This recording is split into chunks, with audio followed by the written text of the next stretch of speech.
Hi, everyone, and welcome to this Fox 9 presentation of the 2025 Minnesota Vikings schedule. It is out.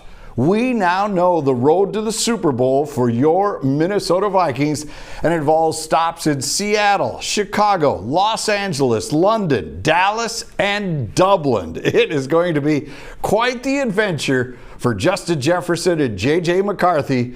And to break it all down with us is Vikings radio analyst Peter Bercich. And Peter, great to see you, and happy schedule release day. I'm sure you celebrate this. Yeah, no one does it quite like the NFL, do they? I mean, they make a big deal now out of the schedule release, which is amazing. But you know, they've been trickling it out, building up the excitement, for tonight's release, and it's good. At least we know who we're going to play. We have no idea who's going to be healthy at the time when we play these teams, but Correct. For now, we kind of got it figured out. All right, quite the travel for you and the Vikings. Does this seem excessive with the week overseas? You go to Seattle, you go to Dallas. You heard me mention some of the stops that this team will be at this year. Does it seem more egregious than other seasons? I don't know. I don't think so. I look at I saw some information on number of miles that are going to be traveled this year by teams, and we were kind of somewhere in the middle. Oh, so okay. It's not like we're going to be way on the side where we're traveling quite a bit. We do have quite a number of primetime games though this year. I think 3 of them are going to be on the road, so that kind of stands out. But from just a pure travel standpoint, it could be a lot worse, I guess. Right. I guess it's the quirkiness, right? The couple of primetime games, and then, of course, the overseas games are kicking off at 8:30 in the morning here, so a lot of things to deal with. But before we get into all the details, overall, the Vikings, according to how teams finished last year, have the 5th toughest schedule, tied with Green Bay. And the biggest reason is because this division was so good a year ago, and it appears the Lions, Bears, and Packers haven't taken much of a step back, if any. I mean, do you see any of these teams headed in the wrong direction at this point? No, not really. I mean, the Packers are pretty much fielding for the most part. I think they replaced one offensive lineman, but pretty close to the same team they did a year ago. I think the biggest changes happened in Chicago with Ben Johnson, etc. And we're going to see them first game Monday Night Football, which would be exciting.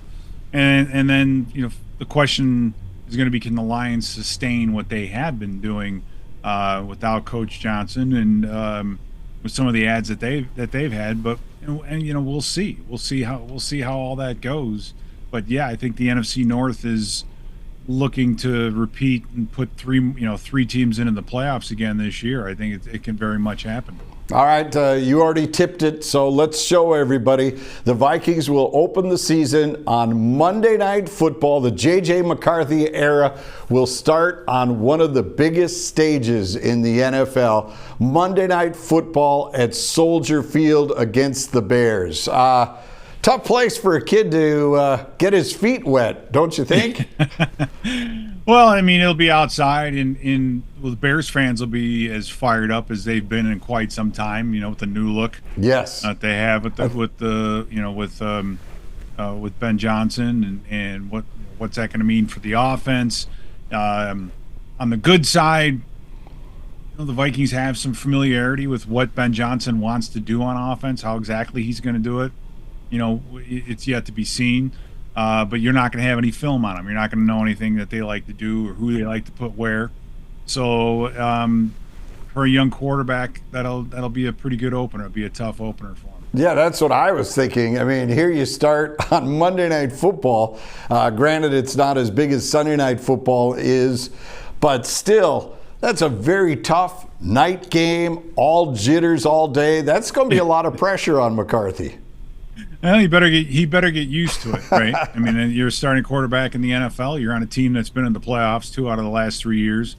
Going into the season, you're really the only question mark on this team. 2 offensive linemen you brought in are veterans. So, yeah, it's kind of baptism under fire, if you will, in that regard, and he's going to have to get used to it. Yes, if he's gonna want to be a good quarterback in his league, you better get used to it real quickly. yeah, and the spotlight will not go away for him in week 2 because the Vikings are right back in the national spotlight again. The home opener will take place on Sunday Night Football when they host the Atlanta Falcons. Falcons were finished 500 a year ago, so it'll be kind of interesting to see what they decide to do. I think they've put Cousins and decided that they've moved on from that, so maybe there'll be a better overall football team because they had good parts to their team a year ago, right, Pete? Yeah, they did, and obviously with the young quarterback going, he hasn't really completed his first 16 games, so he's still kind of a first-year guy. Atlanta ran the ball against us real well last year, so I think that's kind of the first game where we're going to see if these changes that we've made at defensive line are going to pay off in the running game, especially. So, it's kind of all these non-divisional games have become not must-win, but they're games that you're really going to have to do everything you can to win. But you at least you're not playing Sunday at noon. You get a little bit more time to get your legs underneath you after a short week. All right, it's 2 straight weeks at US Bank Stadium, with then the Vikings in week 3 hosting the Cincinnati Bengals. That's a noon kickoff. Plenty of firepower will be on the field when Joe Burrow and the guys roll into town. Yeah, and you take a look at the schedule. I think that's one thing to keep in mind as you're looking through these games. Are the really good or the elite, if you want to call them, quarterbacks that we play against throughout the year, especially the non-divisional ones, you want to play those guys at home at US Bank Stadium. We have the crowd noise. I think that levels the playing field quite a bit, especially against a guy like a Burrow. Helps our defensive line in not having to play them in their place. I think makes a huge difference in that regard. So it's good that we're playing Cincinnati at home. All right, now comes the international tour. The Odyssey begins for the Vikings as they become the first ever NFL team to play back-to-back games overseas, first in Dublin, then in London. The first will be in Ireland against the Steelers and Mike Tomlin. Let's just take them one by one, and let's look at this situation against Pittsburgh. I want to backtrack, though. How important it is for the Vikings to come out of the gate and get some wins under their belt before they go across the pond? Yeah, you're going to want. It's important to get him at any time. True. I just think the reality of the situation is going to be this year more so than we've seen the last couple years. To be playing your best football in December, right? Carrying that momentum. You have a first-year quarterback. He's not a rookie technically, but you still have a young quarterback. There's going to be some ups and downs early on in the season. So, any win you can get early is a benefit. But don't be upset or shocked or surprised or go in the tank if offensively, things start slowly because like I said, you got yourself a brand new quarterback running the system. So. So any win that you can get early is going to help. It's gonna you're gonna be biting your nails toward the end of the season, and that's probably the way it's going to be. I mean, that's for the Vikings this year. How you end it, in December is going to be a lot more important than how you begin it because your quarterback should be improving week in and week out. So by the end of the season, he should be looking like a different guy, so to speak. Yeah, but Viking fans, Pete, if they're 1-2 or the worst 0-3 going overseas, I mean, they wouldn't panic at all about a slow start. They would be so patient with the Vikings to straighten this out, right? Well, I know. I mean, we won 14 regular season games last year, and I would trade 14 wins in a regular season for one playoff victory. You still had to play on the road, you know what I mean? So it's like, unless you win the division, you're going to be playing on the road, and the rest of it is really more just comes down to, are you playing your best football in December, right? You don't want to wear yourself out in the regular season, so to speak. Right? We've kind of figured that out. We've had 2 out of 3 seasons with 13 plus wins, We just got to find a way to carry that momentum into the postseason. So, are we going to put up 14 again this year? It'd be with a young quarterback. That'd be almost miraculous. Correct. All right. About this overseas odyssey, Vikings head coach Kevin O'Connell had a press conference this week talking about playing in overseas games, and for McCarthy, and he spun it this way. I'll let you listen to what he says about O'Connell and playing overseas games versus playing all his games here in the States. Regards to the challenges for a rookie quarterback, I know, playing in Pittsburgh, playing in Cleveland, depending on when you go to those places, I would classify those as challenges right alongside, the international opportunities that we're going to have, both in Ireland and in the UK. So don't know. I'd be hard pressed to say that the atmospheres aren't going to be electric and outstanding, because they always are when we play overseas, but I do know those can be some hostile environments going on the road in the AFC North. So that's kind of interesting. What he's saying is this may be a safer place for JJ to play as opposed to going to Pittsburgh, because the league could have put this game in November. They could have been in Cleveland in December, and he would have had to deal with those kind of conditions. He's fine with this. Do you agree with his thought process on this? Yeah, I mean, I do, in regards to, it's going to be a great atmosphere and everything, but it's not going to be anywhere near as crazy or as loud as it would be had we had to play in Pittsburgh, especially early in the season, and then playing in Cleveland. And if they were back-to-back road games, no, it's not far to travel, but yeah, it still helps the road team more. Then it becomes just a long road trip. When you're the home team, you're actually losing that home field advantage and the crowd noise and everything else for a week. So as long as Coach O'Connell and JJ McCarthy aren't roaming the countryside looking for their ancestors, I think we'll be all right when we go to Ireland. That's very true. All right, let's reveal more of the schedule here. Vikings staying overseas. They'll fly to London then to prepare to face the Cleveland Browns in Week 5. Browns, kind of a mess, at least at this time of year. Obviously, they'll have a month to try to straighten things out, but Kevin Stefanski's got a lot of work to do there with that Browns team. Yeah, he does, and the quarterback position is obviously the big one. Right. So we'll see by then. Love to see the prop bet as to whether or not Shedeur will be the starter by that time. But we'll see. So again, going back to when do you want to play the really good quarterbacks? You want to play those guys at home. We're going to get that with Philly. We're going to get that with Cincinnati. Both those games are going to be at home. So those are, I think, much more of an advantage to have those types of matchups at home. Cleveland, yeah, it's kind of they're in a tough division as well, and it's going to be a bit of a crapshoot to see, what are they going to be doing by that time of the year. All right, so then comes the bye. So what do you think about this whole scenario of playing 2 consecutive weeks on the road overseas? You're going to stay there for a week. Do you think this is the NFL testing out something else that, we may do more of this in the future? They want to see how teams react to this? Yeah,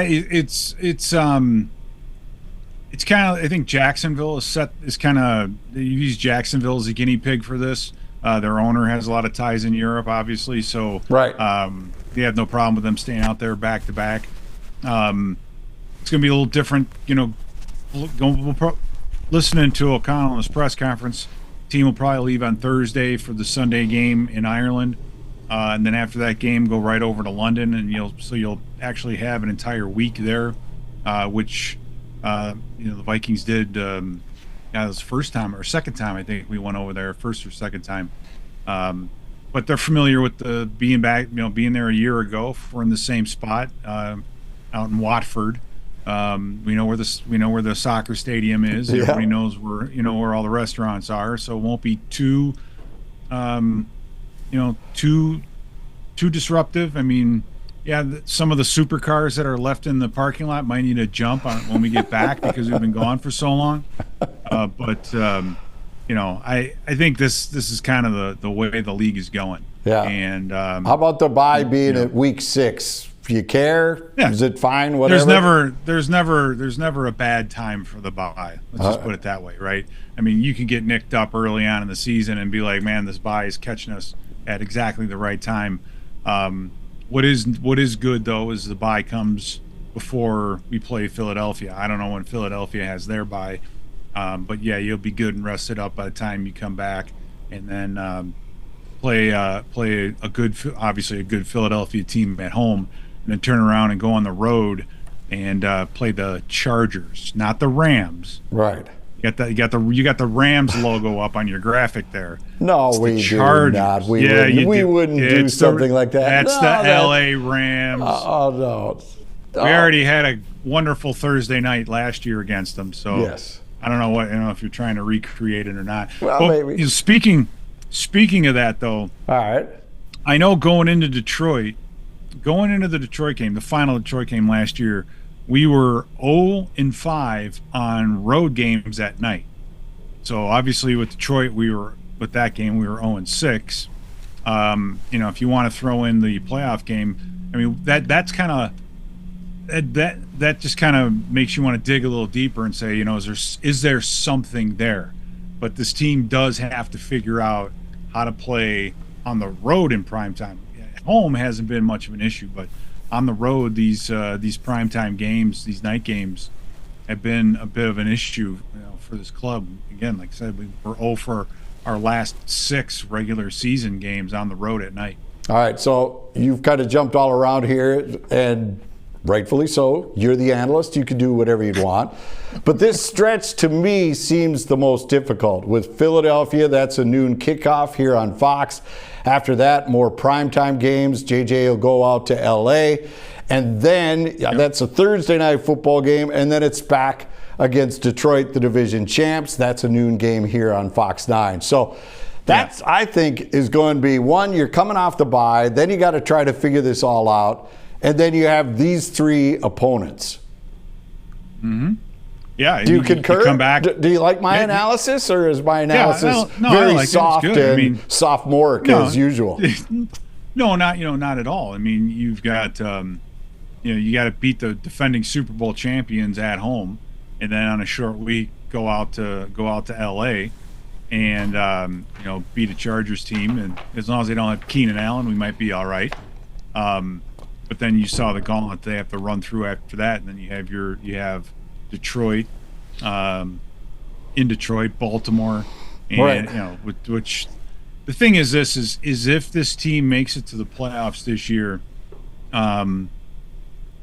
you're facing so many of the solid teams, the good quality teams from a year ago.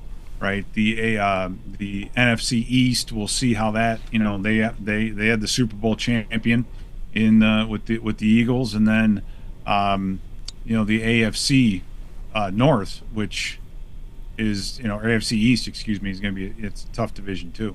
Right, and that's what you come right back with in Week 9. You get the Ravens at U.S. Bank Stadium. They were 12-5 a year ago, and they won that division. That, too, is a noon kickoff here on Fox. So that whole stretch there, I think that really could determine where this team goes. You've alluded to it, December football. You need to be playing your best at that point, and we'll get to that in a second.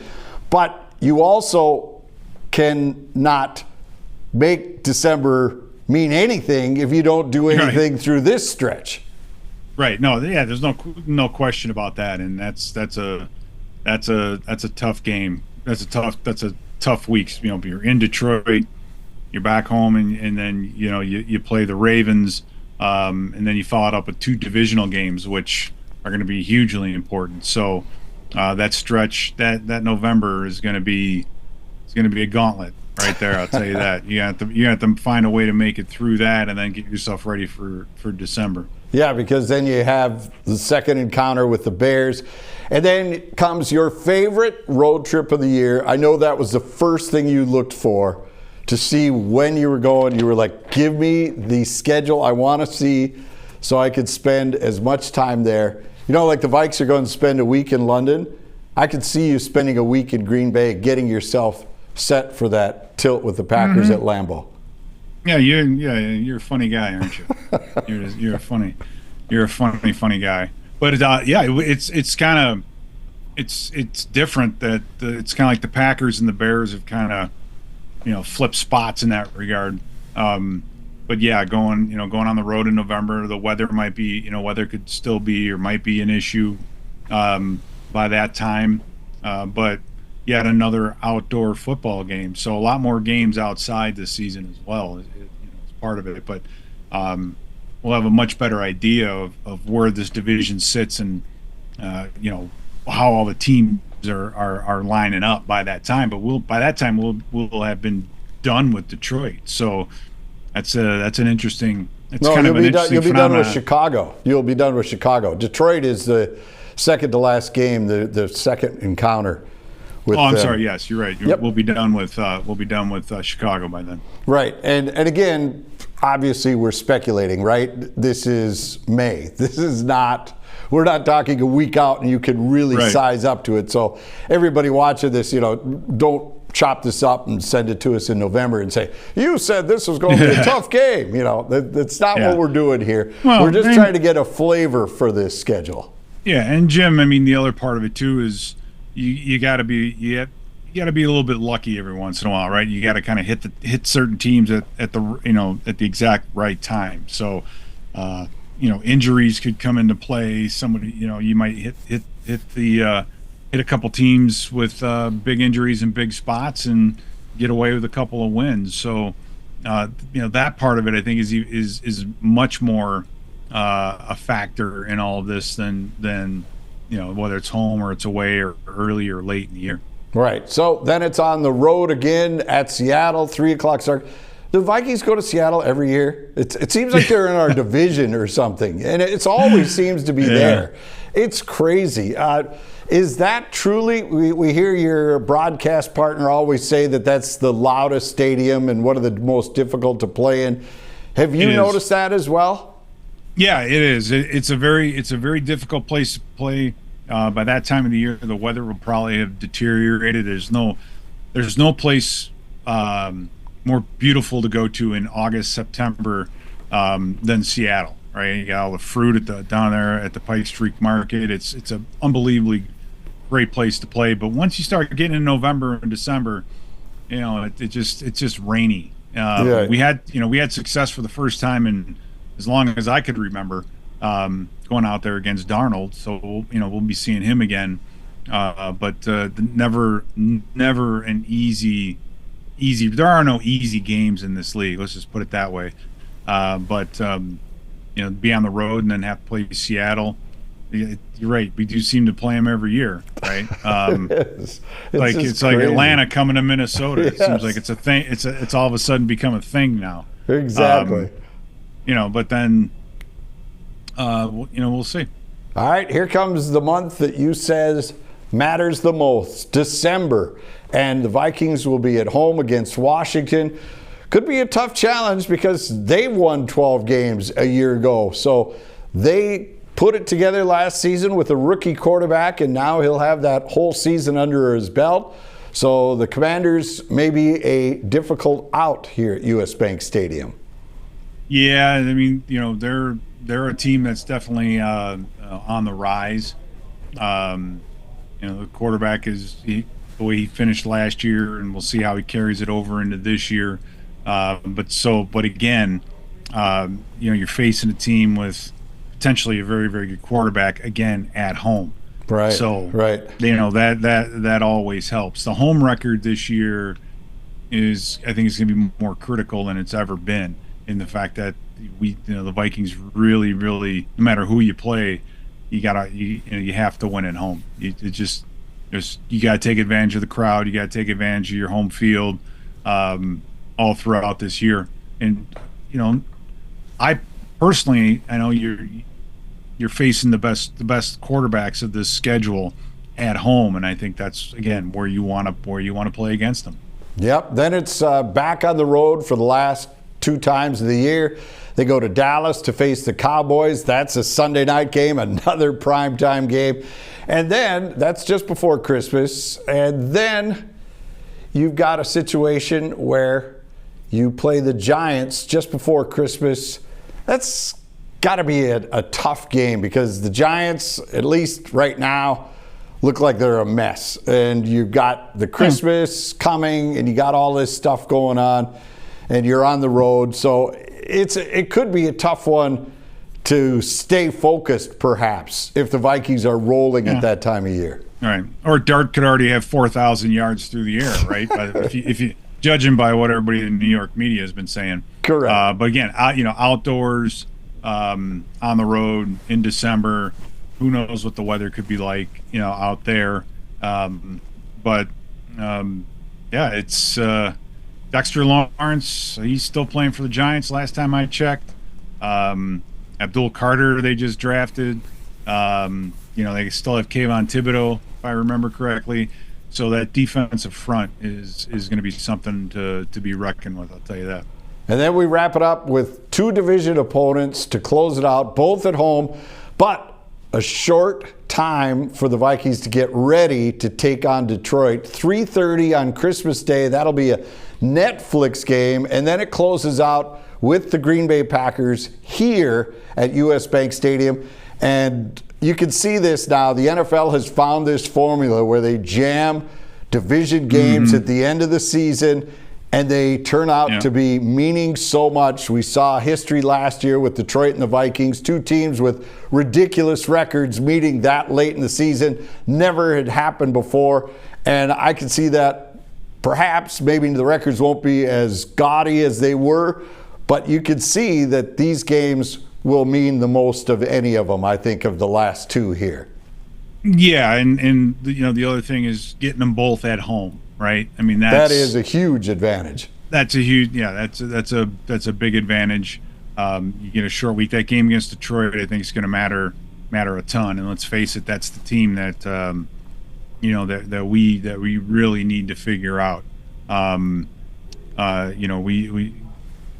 Gibbs scored 5 of the 11 rushing touchdowns against this defense last year. Yeah, I think so. Gibbs. Yep. So you got to, number one, find a way to slow him down, and then on a short week nonetheless. So, which doesn't help with a young quarterback, right? Shorter weeks are tough on guys that are the more inexperienced you are. Then you get a little bit more prep for that final game, but you could be 2-3 games out of it going into those last 2 weeks of the season, and still have an opportunity to get yourself back in or to win the division. So the way it's a nice way to end the season. Yeah, it is. It's a great way to save your season or to cement it. But there'll be so much hanging there. You could say, wow, we have a game lead on them. Yes, but you play them and they won the first. So all of a sudden they could flip the whole thing on you. So it should be a crazy ending. Before we go, Pete, let's share the preseason schedule. You'll be here on Fox 9 with a couple of those games. 2 of the 3 will be here. Week 1 against the Texans. That is on August 8th, a 3 o'clock kick and Fox 9. And then the second week of the preseason will also be at home against the Patriots on the 15th. That's a noon kickoff on Fox. And then you go on the road, the final preseason game, Saturday the 22nd. That game will be a nationally televised game. But I think you do have to set up for the season to have those first 2 at home and then go through the rigmarole of taking the team on the road at the end of training camp. Is that a good scenario you feel? Yeah, it's again,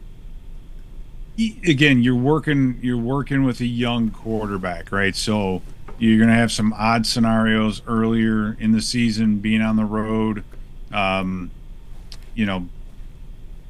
So I think it's.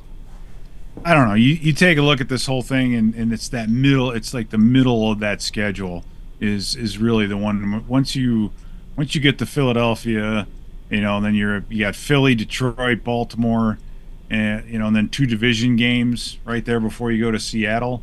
I think that's kind of the the rough spot. So it's right after the bye. Hopefully the team will be healthy. But that looks to me to be the toughest part. So if going on the road and staying in London for a week before your matchup against Cleveland is tough, then, good luck to you, because once you get back, and you take that week off, it is game on for the next 6-8 weeks. Yeah, it's going to be crazy. Does it seem fair to you, this schedule? You don't see anything like, boy, the league really stuck it to O'Connell here. Look at, why are they doing this? It seems pretty fair. Yeah. I mean, it's tough. It's very difficult. But I don't see anything where, boy, you really kind of put them at a real disadvantage by doing this or that. Right. In that regard, I do agree with you. Again, your 2 international games, those are your away games. You're going to have more away games this year than home games, right? So up until the last 2 weeks of the season, we'll only have 6 home games that whole entire season, and then you end it back to back at home, which is fine, which is great in that regard, because those are the 2 most important games of the year, right? Weeks 17 and 18. Yep. So good to have both division opponents. Good to have both those games at home. So yeah, it's interesting in the beginning, and I don't think the back-to-back road game. I think it's just kind of a signal to the rest of the league saying, hey, this is the way things are going to go. Next year it'll probably be an AFC team that faces that. Just because you have one more road game. They'll have, this year the AFC has an extra home game, so next year they'll have an extra road game, and they'll probably be an AFC team that's over there for 2 games in a row. So it's just, again, you're gonna have to get used to it. Yeah. What'll be crazy is if they have one in Australia, right? That's going to be a long flight with a lot of big people on an airplane. That you got to take 2 on that. Yeah. You have to take 2. Yeah, well, you definitely have to take 2, but we're doing just fine in the airplanes. That's where the league has probably changed the most in that regard. Is that when you do fly internationally, or you're flying a long way, you got a big airplane, and so the flight itself is not that bad. My rookie year, we went all the way out to Tokyo to play a preseason game. That was a joy. I bet you enjoyed it. No grumbling at all from you. You would never have chirped up at all. No.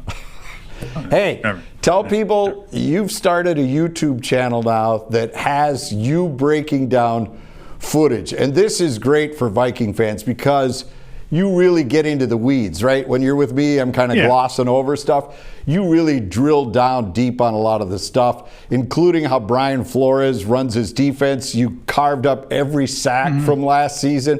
Where can people find this stuff, Pete? The name of the channel is called The Eye in the Sky, or you could just look up at Pete Bercich 56 on YouTube. Any follows would be greatly appreciated.